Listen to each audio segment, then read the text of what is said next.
Bonjour, aujourd'hui France 3 Atlantique s'invite à la radio. Vous allez faire la connaissance d'une salariée de France Bleu La Rochelle au parcours plutôt atypique. Rendez-vous après l'actu du jour. Hier, en début de soirée, l'information est arrivée jusqu'aux salariés de Zodiac à Rochefort. Le comité central d'entreprise réuni à Paris a validé les termes du plan social, malgré l'opposition des délégués syndicaux. Une opposition qui portait notamment sur les retraites et les précisions à donner sur le maintien de l'atelier modelage avec 20 salariés.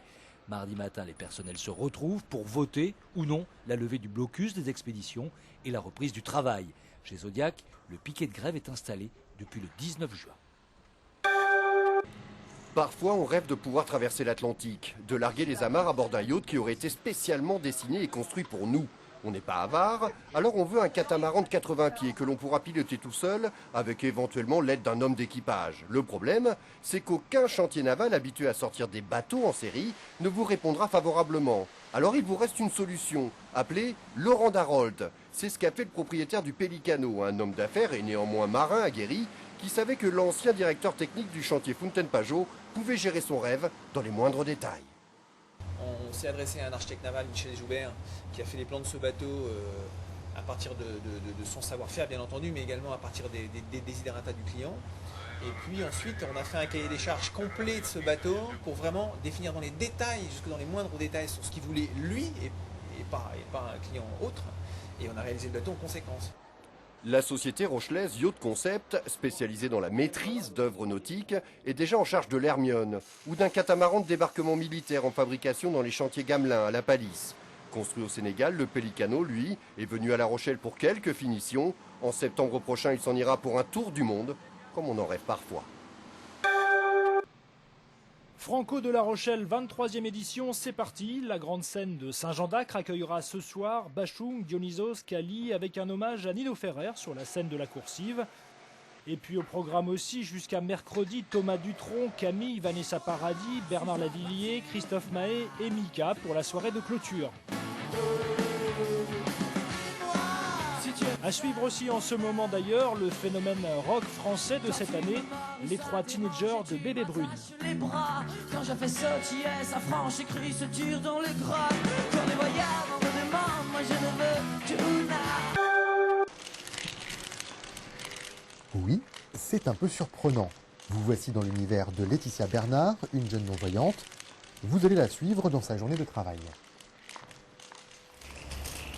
Bon alors, maintenant, comme d'hab, on va se marrer. On a passé la boulangerie et on va encore rater le passage piéton. Tous les matins, pour parcourir le chemin qui la sépare de son travail, c'est un peu l'aventure pour Laetitia.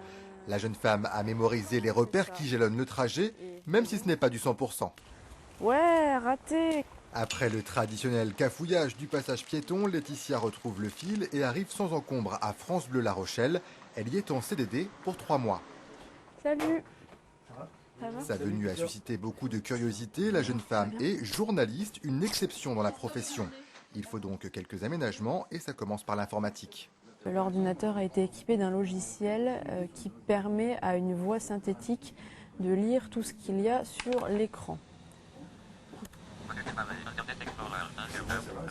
La voix est super moche. Moche mais efficace, l'outil offre une grande autonomie à Laetitia, mais elle a tout de même besoin d'aide pour préparer son journal, car le logiciel n'arrive pas à lire les dépêches.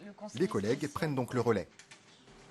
Ok, ensuite j'ai la bataille des 35 heures s'engage à l'Assemblée nationale. C'est bluffant, moi je dois dire que c'est bluffant. Je me demandais au début comment on gérait le stress qu'on a nous en tant que journalistes voyants.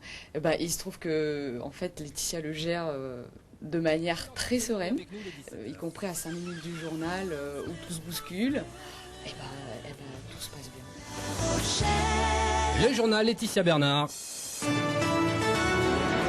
Bonjour Laetitia. Bonjour Daniel, bonjour à tous.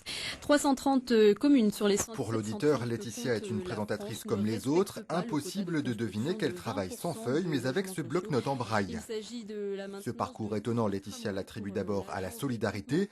Elle est aveugle de naissance, mais elle a pu suivre une scolarité normale grâce à de nombreux soutiens.